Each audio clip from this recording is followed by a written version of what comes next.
Yes.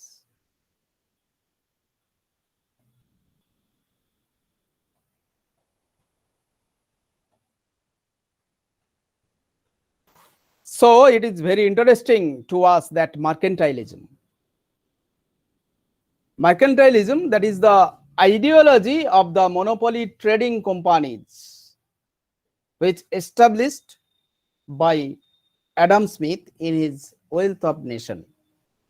Adam Smith কিন্তু তার wealth of নেশনে এই মার্কেন্টাইলিজমের কথা বলেছিলেন, যেটাকে তিনি বাণিজ্যবাদ বলেছেন, এবং তিনি বলতে চেয়েছেন যে দেশের যে বাণিজ্য ব্যবস্থায় রাষ্ট্রের একচেটিয়া অধিকার থাকাটাকেই বলছে বাণিজ্যবাদ, এবং রাষ্ট্র নিয়ন্ত্রিত অর্থনীতি, বা এটাকে মরিস ডব যেটা দেখাতে চেষ্টা করেছেন, a system of regulated exploitation through trade, বলছে বাণিজ্যের মাধ্যমে রাষ্ট্র নিয়ন্ত্রিত শোষণ। মরিস ডব বিখ্যাত ইকোনমিক্স, তিনি দেখানোর চেষ্টা করেছেন যে প্রকৃত অর্থে বাণিজ্যের মাধ্যমে রাষ্ট্র নিয়ন্ত্রিত শোষণটা হচ্ছে মার্কেন্টাইলিজম বা বাণিজ্যবাদ বা রাষ্ট্র নিয়ন্ত্রিত অর্থনীতি বা রাষ্ট্র নিয়ন্ত্রিত বাণিজ্য। And here mercantilism is the first theory of international trade, is an economic concept for the purpose of building a wealthy and powerful state which believes that the wealth of a nation could only be achieved through government controls and regulations of trade, commerce and economic activities. বলছে মার্কেন্টাইলবাদ হচ্ছে প্রথম আন্তর্জাতিক ব্যবসা নীতি বা theory, যেখানে দেখানো হয়েছে যে একটা অর্থনৈতিক ব্যবস্থা যার উদ্দেশ্য হচ্ছে কি না একটা রাষ্ট্রের সম্পদ এবং শক্তি বৃদ্ধি করা, এবং এটাও এই মার্কেন্টাইলবাদ বিশ্বাস করছে যে একটা জাতির যে সম্পদ সেটা কিন্তু অ্যাচিভ করতে গেলে সেটা রাষ্ট্র নিয়ন্ত্রিত এবং নিয়ন্ত্রিত বাণিজ্যের মাধ্যমেই সম্ভব, এবং সেখানে ব্যবসা বাণিজ্য বা ইকোনমিক যে অর্থনৈতিক অ্যাক্টিভিটিজ বা তার যে ট্রেড বা বাণিজ্য সেগুলো কিন্তু নিয়ন্ত্রিত হবে রাষ্ট্রের মাধ্যমে। It involves wealth accumulations, establishment of favourable trade with other countries and development of internal resources in the manufacturing and agriculture sectors. বলছে এই যে ব্যবস্থাটা বিশেষ করে সম্পদ সংগ্রহের ক্ষেত্রে অথবা বাণিজ্যের বিস্তারের জন্য অন্যান্য দেশগুলোর সাথে অথবা ইন্টারনাল যে রিসোর্সগুলো আছে তার উন্নয়নের জন্য বা এই উৎপাদন বৃদ্ধির জন্য বা এগ্রিকালচার সেক্টরগুলোকে অনেক বেশি উন্নত করার জন্য এই বাণিজ্যবাদটা খুব জরুরি। The economic policies that pursued by the mercantilists, such as governmental control of the use and exchange of precious metals, which is often referred to as Bullionism, বলছে এই যে অর্থনৈতিক নীতিটা যেটা এই মার্কেন্টাইলবাদকে সমর্থন করছে বা সাপোর্ট করছে, যেটা রাষ্ট্র নিয়ন্ত্রিত এবং সেটা বেশিরভাগ ক্ষেত্রে বিনিময়ের মাধ্যম হিসেবে ব্যবহৃত হচ্ছে যে দ্রব্যগুলো বা মেটাল বা জিনিসগুলো, সেটা হচ্ছে বুলিয়ান, বিশেষ করে স্বর্ণ আর রৌপ্য। And it was Adam Smith কয়েন্ড the term mercantile system. আমি যেটা বলছিলাম তোমাদের যে অ্যাডাম স্মিথই কিন্তু এই মার্কেন্টাইল সিস্টেমটাকে ব্যবহার করেছেন to describe the system of political economy that sort of enrich the country by restraining imports and encouraging exports. বলছে এই মার্কেন্টাইল পদ্ধতিটা প্রথম অ্যাডাম স্মিথ দেখানোর চেষ্টা করেছেন এবং তিনি এটা দিয়ে বোঝাতে চাইছেন যে রাষ্ট্রীয় অর্থনীতিটা সেটা কিন্তু উন্নতি ঘটবে, সেটা বিশেষ করে তার আমদানি এবং রপ্তানির মধ্য দিয়ে, এবং সেটা বাণিজ্যবাদের মাধ্যমে। This system dominated Western European economic thought and policies, including Portugal, France, Spain, and Great Britain from the 16th to the late 18th century. বলছে এই যে ব্যবস্থাটা উন্নত হচ্ছে বিশেষ করে পশ্চিম ইউরোপীয় অর্থনৈতিক চিন্তা ভাবনার ক্ষেত্রে এবং নীতির ক্ষেত্রে, যেগুলোর ক্ষেত্রে আমরা দেখতে পাই পর্তুগাল, ফ্রান্স, স্পেন এবং গ্রেট ব্রিটেনের ক্ষেত্রে এই ষষ্ঠদশ শতক বা অষ্টাদশ শতকে যেটা আমরা দেখতে পাচ্ছি, এবং এটার মাধ্যমে তারা এই মার্কেন্টাইলবাদকে প্রতিষ্ঠিত করার চেষ্টা করছে। It use was favoured by writers such as Jean Baptiste Colbert, who at a time served as the French finance minister। বলছে এই যে ব্যাপটিস্ট কোলবার্ট, ইনি কিন্তু যিনি ফরাসি অর্থনীতিবিদ ছিলেন, তিনি কিন্তু চেষ্টা করেছিলেন এই মার্কেন্টাইল বাদটার মাধ্যমে রাষ্ট্রীয় অর্থনীতিকে নিয়ন্ত্রিত করার, যেটা কিন্তু আমাদের উল্লেখের দাবি রাখে। And then the basic concepts of mercantilism in terms of trading আর, বলছে এই যে বেসিক জিনিসগুলো মার্কেন্টাইলবাদের যে করে এই ব্যবসা বাণিজ্যের ক্ষেত্রে যে ব্যবহার হচ্ছে, this approach assumes the wealth of a nation depends primarily on the positions of precious metals such as gold and silver। বলছে এই যে ব্যবস্থাটা পুরোপুরি একটা রাষ্ট্রের সম্পদ নির্ভর করছে সেটা কোথায় না, মূল্যবান যে ধাতব দ্রব্যগুলো আছে যার মধ্যে সোনা এবং রূপা প্রধান। During 16th to 18th century, gold and silver were the currency of trade between countries। বলছে দেশের মধ্যে ট্রেডের ক্ষেত্রে বিনিময়ের মাধ্যম হিসেবে সোনা এবং রূপা এই ষষ্ঠদশ এবং অষ্টাদশ শতকে ব্যবহৃত হয়ে এসেছে বাণিজ্যের ক্ষেত্রে, যেটা একটা প্রধান ভিত এই মার্কেন্টাইলবাদের ক্ষেত্রে। By exporting goods, countries could earn and therefore maximize the amount of gold and silver। বলছে এই যে এক্সপোর্টিং গুডস গুলো এই রপ্তানির মধ্য দিয়ে প্রত্যেকটা দেশ চেষ্টা করছে কি না গোল্ড, সোনা এবং রূপা সংগ্রহ করার। Conversely, importing goods from other countries resulted in an outflow of gold and silver to those countries। বলছে ঠিক একই রকম ভাবে আমদানিকৃত দেশগুলোও কিন্তু রপ্তানিকৃত দেশগুলোকে তারা সোনা এবং রৌপ্য তারা কিন্তু সরবরাহ করছে, যেটা কিন্তু উল্লেখের দাবি রাখে। The basic concept of mercantilism in terms of trading is to make sure that the country's own resources are exported to other countries in higher volumes or amounts compared to the goods imported, which are kept to a minimum level। বলছে এই যে mercantile বাদের একটা সাধারণ ধারণা, সেটা কিন্তু ব্যবসা বাণিজ্যের ক্ষেত্রে প্রতিফলিত হচ্ছে, এবং তাদের যে সম্পদগুলো আছে প্রত্যেকটা দেশ তা দিয়ে তারা তাদের অর্থ বা সম্পদটাকে বাড়িয়ে নেওয়ার চেষ্টা করছে বিভিন্ন ধরনের ইম্পোর্ট এবং এক্সপোর্ট বাণিজ্যের মাধ্যমে। এবং trading is said to be balance. বলছে বাণিজ্যটা হচ্ছে একেবারে সুনিয়ন্ত্রিত, balance. If a country exports more than it imports through this system resources will increase and there will be a surplus on gold and silver reserves। বলছে এই যে আমদানি রপ্তানি বাণিজ্যের মাধ্যমে মানুষ সোনা এবং রূপা আমদানি করছে, তার মাধ্যমে তারা তাদের যে জাতীয় সম্পদ সোনা এবং রূপার মাধ্যমে তাদের দেশীয় অর্থনীতির ভিতটাকে অনেক বেশি সুদৃঢ় করছে। In the words of the English mercantilist writer Thomas Mun, the ordinary means therefore to increase our wealth and treasure is by foreign trade. বলছে বৈদেশিক বাণিজ্যের মাধ্যমেই আমরা আমাদের খাজাঞ্চিখানা বা সম্পদটাকে বৃদ্ধি করার চেষ্টা করছি। হোয়ার in we must ever observe this rule, আমরা এই আইনটাকে বা নীতিটাকে অনেক বেশি করে ফলো করার চেষ্টা করছি।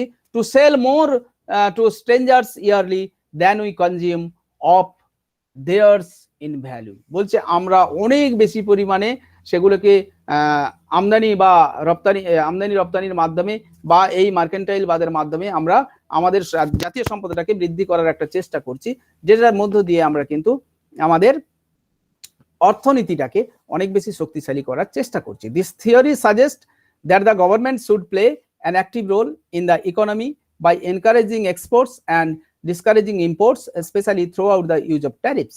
বলছে শুল্ক নীতির মাধ্যমে কোন দেশ তার কিন্তু অর্থনৈতিক সম্পদকে বৃদ্ধি করার জন্য বাণিজ্যটাকে নিয়ন্ত্রণ করবে। এক্সপোর্ট যে বাণিজ্য বা বাণিজ্য যেটাকে আমরা বলছি রপ্তানি বাণিজ্য, সেটাকে বৃদ্ধি করার জন্য এনকারেজ করবে এবং আমদানি করার জন্য ডিসকারেজ করবে। বলছে এর মাধ্যমে কিন্তু জাতীয় সম্পদ বৃদ্ধি করার যে একটা চিন্তা ভাবনা, সেটা কিন্তু আমরা এই মার্কেন্টাইল বাদের মধ্যে দেখতে পাই। ফিচার্স অফ মার্কেন্টাইলিস্ট ইকোনমি, বলছে এই মার্কেন্টাইল বাদের যে অর্থনীতি তার যে বৈশিষ্ট্য সেগুলো কি না, import prohibition of certain goods using imposition of high tariffs, government legislation or very high taxes, import duties। বলছে সব থেকে আমদানির ক্ষেত্রে একটা নিয়ন্ত্রণ আরোপ করা, বিশেষ করে বিভিন্ন দ্রব্য সামগ্রী আমদানির ক্ষেত্রে উচ্চ হারে শুল্ক ধারণ করা, যেটা সরকার কিন্তু নিয়ন্ত্রণ করতে পারে। তাদের উচ্চ শুল্ক নীতি বা আমদানি নীতির মধ্য দিয়ে। A wide range of government subsidies on export industries to promote the countries export based policy. বলছে যদি সরকার মনে করেন যে এক্সপোর্ট যে মানে রপ্তানি বাণিজ্য সেটাকে বৃদ্ধি করতে হবে, তাহলে সে রপ্তানি বাণিজ্যটাকে প্রমোট করতে পারে এবং তারা অনেক বেশি এক্সপোর্ট বেস পলিসি নিতে পারে। সেক্ষেত্রে তারা সাবসিডিজ দিতে পারে। পলিসিজ অফ ন্যাশনালিজম, জাতীয়তাবাদী চিন্তাভাবনা প্রতিফলিত হয় এই মার্কেন্টাইলবাদের মাধ্যমে। Accumulation of assets in gold and silver and prohibition of private accumulations use or export of these items. বলছে বেশি পরিমাণে সোনা এবং রূপো সঞ্চয় করা যায় এবং সব থেকে প্রাইভেট যে অ্যাকুমুলেশন সেটাকে নিয়ন্ত্রণ করা যায়, মানে ব্যক্তিগত যে অ্যাকুমুলেশন সেটাকে নিয়ন্ত্রণ করা যায় এবং সব থেকে বড় কথা এক্সপোর্ট এবং ইম্পোর্ট বাণিজ্যটাকে নিয়ন্ত্রণ করা যায়। One way trade with colonies and importations of gold and raw materials from these sources। বলছে একটা পদ্ধতির মাধ্যমে কলোনিগুলো থেকে, উপনিবেশগুলো থেকে আমরা কিন্তু সিলভার এবং গোল্ড আমদানি করতে পারি এবং তার মাধ্যমে কিন্তু দেশের সম্পদ বা অর্থনীতি বৃদ্ধি করতে পারি। মার্কেন্টাইলিস্ট পলিসিজ হ্যাভ ইনক্লুডেড, মার্কেন্টাইল যে নীতি সেটা কি কি গ্রহণ করছে বা কি কি ইনক্লুড করছে সেগুলো জানার দরকার। হাই ট্যারিফস, উচ্চ শুল্ক, স্পেশালি অন ম্যানুফ্যাকচার গুডস, যে সকল দ্রব্যগুলো উৎপাদন হচ্ছে তার উপর। এক্সক্লুসিভ ট্রেড উইথ কলোনিজ, উপনিবেশগুলোর সঙ্গে প্রচুর পরিমাণে ব্যবসা করা। আর কি না, forbidding trade to be carried in foreign ships. বলছে বৈদেশিক জাহাজে করে বাণিজ্য সেটাকে ফরবিডিং করতে হবে, মানে নিষেধাজ্ঞা জারি করতে হবে। অ্যান্ড এক্সপোর্ট সাবসিডিজ, বলছে রপ্তানি বাণিজ্যে সাবসিডি ছাড় দিতে হবে। Banning all export of gold and silver, বলছে যা কিছু এই সোনা আর রূপা আমদানি হচ্ছে সেক্ষেত্রে নিষেধাজ্ঞা আরোপ করতে হবে।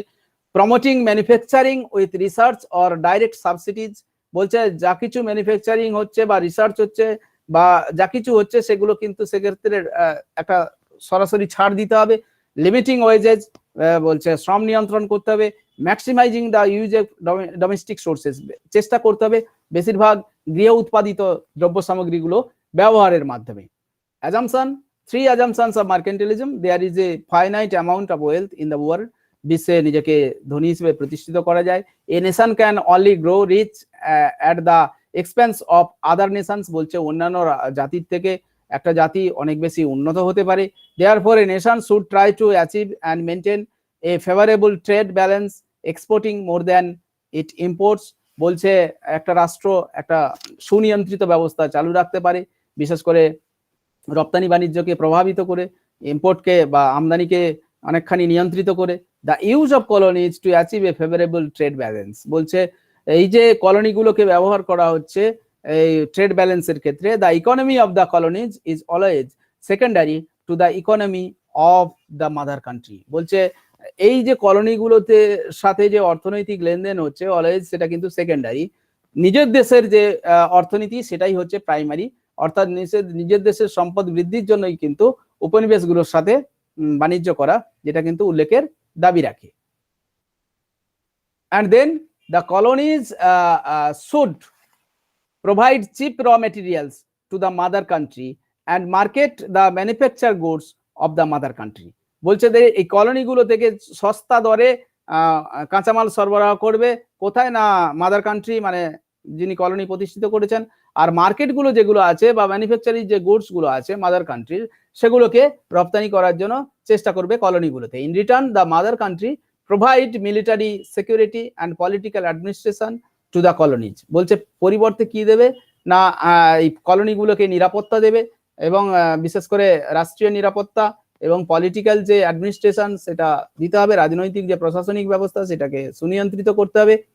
The overriding goal is national monopoly, এই যে জাতীয় যে একটা একচেটিয়া সেটা প্রতিষ্ঠিত করার ক্ষেত্রে এটা খুবই জরুরি। Meaning that a nation's colonies should be restricted to trading only with each other or with, বলছে প্রত্যেকের সাথে একটা নিয়ন্ত্রিত বা রেস্ট্রিক্টেড বাণিজ্য চলবে এবং সেটা সব থেকে বড় কথা সেটা নিজের দেশের মধ্যে বা বাইরের দেশের মধ্যে। The Austrian lawyer and scholar Philipp Wilhelm von Hornick in his Austria overall ipsi only will of 1684 detailed a 9-point program of what he deemed effective national economy which sums up the tenets of mercantilism comprehensively. বলছে এই mercantile ব্যবস্থাটাকে কার্যকারী করার জন্য 9টা পয়েন্টে উল্লেখিত করেছেন তার চিন্তা ভাবনাগুলোকে, and which was that every inch of a country's soil be utilized for agriculture, mining or manufacturing. বলছে প্রত্যেকটা দেশের প্রত্যেকটা অংশকে ব্যবহার করতে হবে এবং সেখানে কৃষির ক্ষেত্রে বা খনির ক্ষেত্রে অথবা উৎপাদনের ক্ষেত্রে। all raw materials found in a country should be used in domestic manufacture. বলছে যত কাঁচামাল আছে দেখা যাবে সেগুলো বেশিরভাগ দেশীয় উৎপাদনের ক্ষেত্রে ব্যবহার করতে হবে, since finished goods have a higher value than raw materials. বলছে ফিনিশড গুড গুলো সেগুলো র ম্যাটেরিয়ালস এর থেকে অনেক বেশি দামি। A large working population should be encouraged, একটা বড় ধরনের শ্রমিক শ্রেণী, শ্রমিক মানুষ সেখানে কিন্তু এনকারেজ হতে পারে। All export of gold and silver should be prohibited and all domestic money be kept in circulation. সেক্ষেত্রে যে সোনা বা আমদানির সোনা বা রূপার যে রপ্তানি সেটা নিয়ন্ত্রিত হতে পারে এবং বেশিরভাগ ক্ষেত্রে দেশীয় অর্থ ব্যবহার হতে পারে, এবং that all imports of foreign goods should be discouraged as much as possible. এবং যতটা সম্ভব বিদেশি পণ্য আমদানি ক্ষেত্রে সেটা অনেক ক্ষেত্রে নিষেধাজ্ঞা করতে হবে বা সেখানে ডিসকারেজ করতে হবে। Where certain imports are indispensable they should be obtained at first hand in exchange of for other domestic goods instead of gold and silver. বলছে ইম্পোর্টের ক্ষেত্রে বেশি করে নজর দিতে হবে সেটা কি না বিভিন্ন ধরনের যে ডোমেস্টিক গুডগুলো আছে সেগুলো আমদানি করার ক্ষেত্রে, কিন্তু সোনা বা রূপার ক্ষেত্রে নয়। as much as possible imports should be confined to raw materials that can be finished. বলছে চেষ্টা করতে হবে যে বেশিরভাগ ক্ষেত্রে র ম্যাটেরিয়ালস গুলো আমদানি করা ফিনিশড গুডের তুলনায়।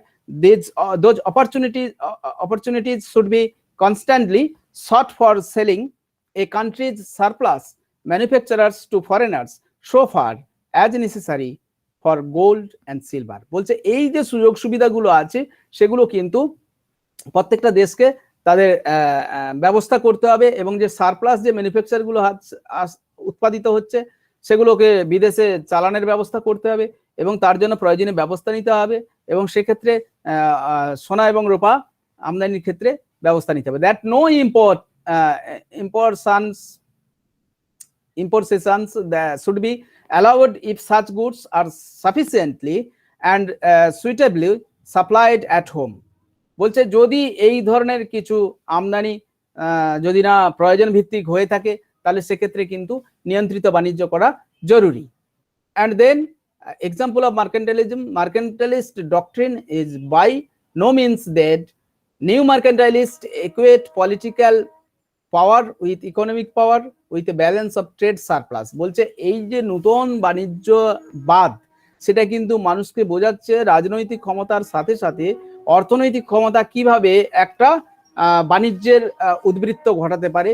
Critics argue that many nations have adopted a new mercantilist approach to boost exports and minimize or limit imports.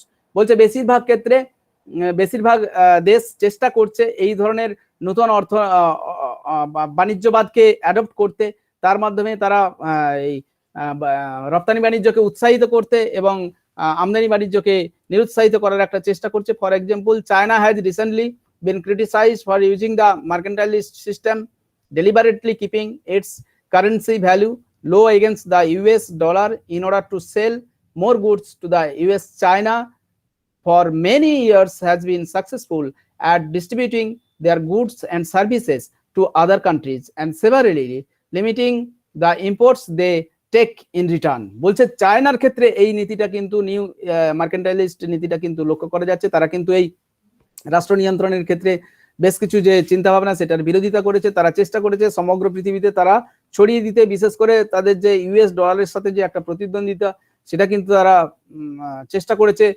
US এর সাথে রপ্তানি বাণিজ্য বাড়িয়ে, কিন্তু সেটা লক্ষ্য করা যাচ্ছে যে বর্তমান যে নিউ মার্কেন্টাইলিস্ট চিন্তা ভাবনা সেটা কিন্তু establish. This has allowed China to amass considerable wealth in foreign currencies, এবং এই ক্ষেত্রে চীনাকে উৎসাহিত করছে আরো বেশি বৈদেশিক কারেন্সি তারা সংগ্রহ করতে। Economists point out that like European countries who eventually had to abandon mercantilism, China may be at that point as well. বলছে যারা এই মার্কেন্টাইল বাজার বিরোধিতা করছে তাদের মধ্যে চীনা হচ্ছে প্রধান, if they want to continue to develop their wealth, বলছে তারা তাদের সম্পদটাকে বৃদ্ধি করার জন্য চেষ্টা করছে এর বিরোধিতা করে। And criticism, Adam Smith and David Hume were the founding father of anti-mercantilist thought. This practice was strongly attacked by Adam Smith in his 1776 works, The Wealth of Nations. The criticism of mercantilism are given elaborately. বলছে প্রথম Adam Smith এবং David Hume কিন্তু এই মার্কেন্টাইলিস্ট থটটাকে আক্রমণ করেছেন এবং Adam Smith 1776 তার wealth of নেশনের মাধ্যমে তা দেখানোর চেষ্টা করেছেন। Mercantilist viewed the economic system as a zero sum game, বলছে জিরো সাম গেমের মতো একটা যেন economic system in which a gain by one country results in a loss by other, বলছে একটা দেশের লাভ একটা দেশের ক্ষতি। অ্যাডাম স্মিথ আর David Ricardo argued that trade should be a positive sum game, বলছে অবশ্যই বাণিজ্যটা ইতিবাচক একটা সাম গেম হওয়া উচিত, or a situation in which all countries can benefit, বলছে এই ধরনেরই বাণিজ্যটা হওয়া উচিত যেটার মাধ্যমে সব দেশ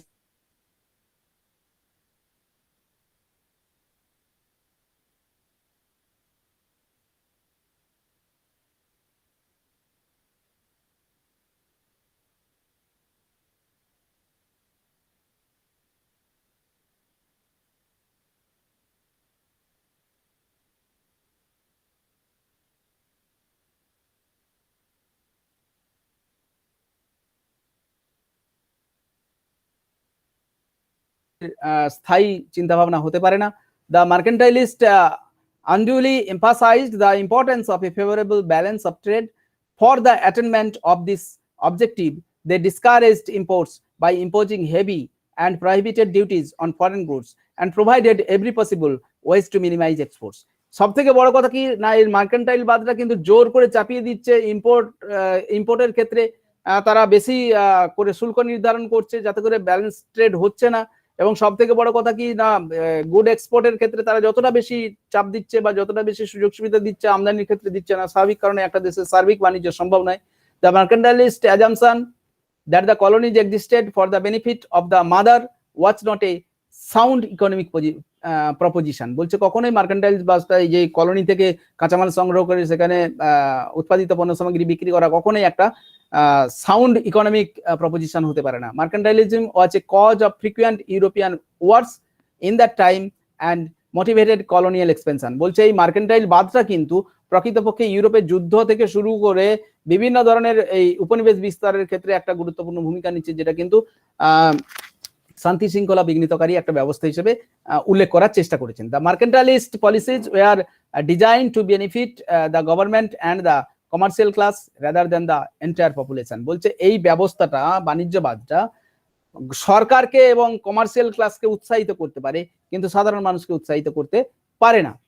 The mercantilism overemphasized the importance of commerce and greatly undermined the importance of agriculture and the and other branches of human industry, বলছে এই মার্কেন্টাইল বাদটা বাণিজ্যকে প্রভূত পরিমাণে উৎসাহিত করে কৃষির তুলনায় বা অন্যান্য ব্রাঞ্চের তুলনায়, সেক্ষেত্রে কিন্তু অন্যান্য ব্রাঞ্চগুলো পিছিয়ে পড়ে। It does not promote free enterprises and free movement of goods and people, এটা কখনোই মুক্ত বাণিজ্য বা মুক্ত ব্যবসা বা মুক্ত নীতিকে প্রমোট করছে না। and instead it allowed colonialism and monopoly of business and trade practices, বলছে এটা কলোনিকে উপনিবেশবাদকে উৎসাহিত করছে এবং বাণিজ্যের ক্ষেত্রে একচেটিয়া প্রভুত্ব এবং ব্যবসা বাণিজ্যের ক্ষেত্রে একচেটিয়া প্রভুত্বকে উৎসাহিত করছে।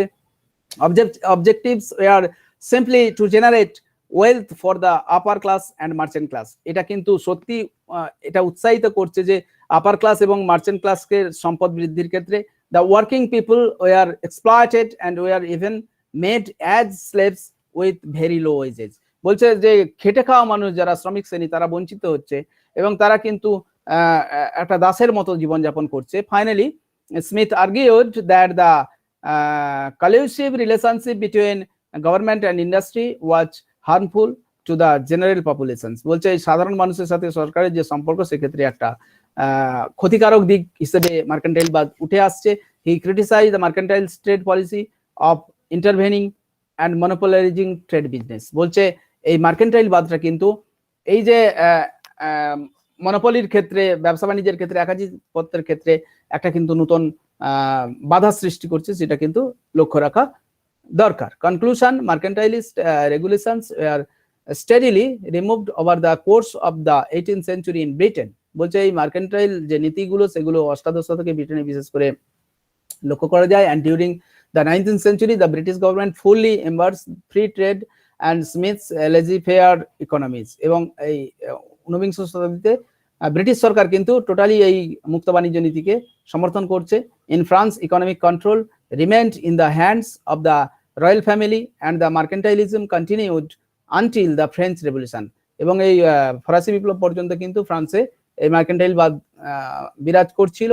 The continued pressure resulted in the implementation of lazy faire economies in the 19th century। এবং 19বিংশ শতাব্দীতে প্রবল চাপে অবাধ বাণিজ্য নীতিকে কিন্তু নিতে বাধ্য করে। অর্থাৎ অবাধ বাণিজ্য নীতি শুধুমাত্র একটা দেশের সার্বিক অর্থনীতির বিকাশ হতে পারে না, এবং সেটা কোনো মতেই একটা স্থায়ী সমাধান হতে পারে না। এটা ব্যবসায়ী শ্রেণীকে যতটা না উৎসাহিত করে, সাধারণ মানুষকে উৎসাহিত করে না। একটা সরকার তার সার্বিক উন্নতির জন্য শুধুমাত্র মার্কেন্টাইলবাদকে একমাত্র পথ হিসেবে ভাবলে ভুল হবে, কেননা লেজি ফেয়ার বা মার্কেন্টাইলবাদ